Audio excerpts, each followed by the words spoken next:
Hello fish fools, Jeff here. So I'm looking at one of the pea puffers.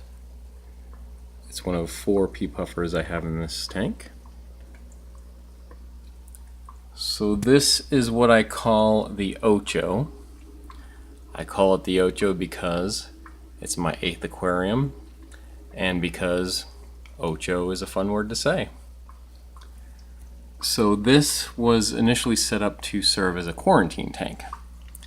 So I tried to keep it bare, to try to keep it as a permanent quarantine tank because I've had a tendency to set up a tank to serve as a quarantine tank, then it ends up being a regular tank, and and then I keep setting up other tanks. But that's why this has no substrate. But then some of the first fish that I got were these. I got some feeder guppies, or these wild guppies. I got 10 of them, and now there's got to be well over 50 in here, so now it's pretty much just going to serve as my wild guppy tank.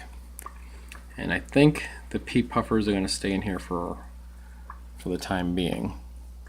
So what's on the itinerary for today is I am going to move some of the fish in here to another tank, and it's going to be, what ones that are moving are going to be these Pygmy Corydoras.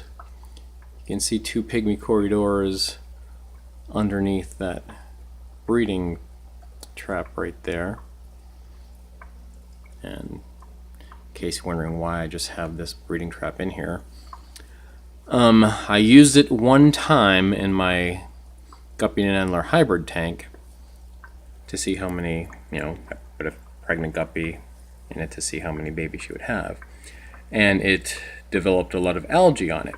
And then there was a time when I had some autosynclus in this tank, and so I just left it in here so they could have algae to eat. And then now I just leave it in here to hold this clump of Java moss in place because I don't want it really to spread throughout the tank. So there's those 2 right there, those 2 Pygmy Corydoras under that. There's 4 altogether in here. Let me see. Oh, they're in here somewhere. But I wanted to show this tank before I round them up. So I'm going to do that, and I'll probably have to shake the whole tank up trying to get them, and then I'm going to do a water change because I'm due to do that, and I'm going to shake up all the gunk that's on the bottom of the tank anyway. So that's what I'm going to do, but just providing an update as well. So I'm behind on moving fish from some tanks to other tanks that I've intended to do. So finally going to do those Pygmy Corydoras today. I've had them, actually I got them at the same time as these wild guppies, so they've been in here 7 months, and I'm finally going to move them. So I'm going to move them to that Guppy and Antler hybrid tank because I already have 1 Pygmy Cory in there. There might be 2, but I've only seen 1, one at a time, unless one has been hiding, or if it died, I'm not sure. But I'd like to see them together in a group and swimming around. It is cool watching Pygmy Cory swim around, but they don't really do it in here, and I think it's because of these pea puffers. I think these pea puffers can be little punks, and they probably just bother them. Like these pea puffers, they kind of fight dirty. Like they're what I've noticed is they're like sucker punchers. Like, see right there, just like ran away, but they approach fish from behind. And I think, you know, I've noticed like a lot of these guppies in here have like, looks like their tails have been bit. I mean, they could be doing it with themselves, but I think it's the pea puffers that are the reason behind that. And I also have some bronze Corydoras in here. There's 3 of these. Okay, they're all 3 together here.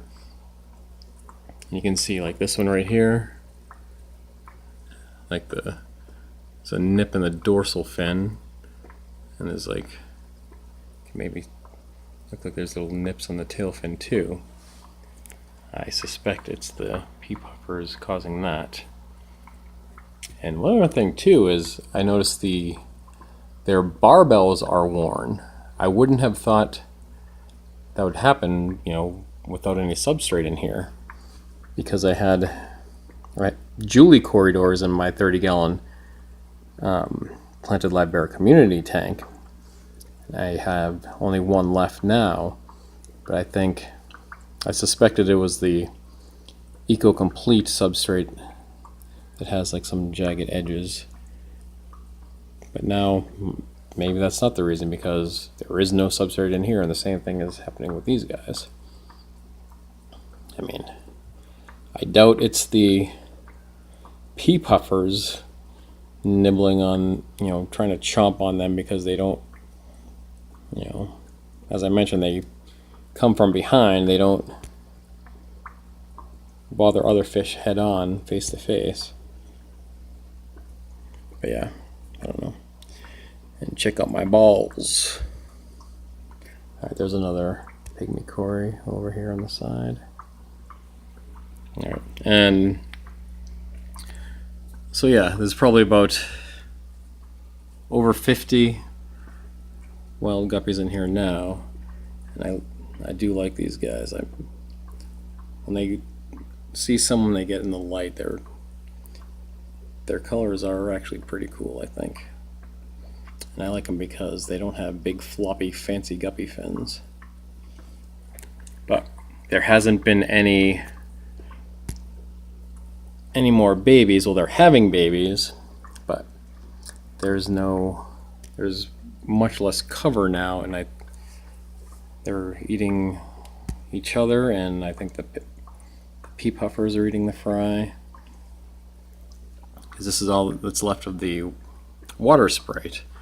I did have this growing up to the top, and I took some out to put in my 30-gallon tank, and I think part of it too is one of the times doing a water change, I must have adjusted the light.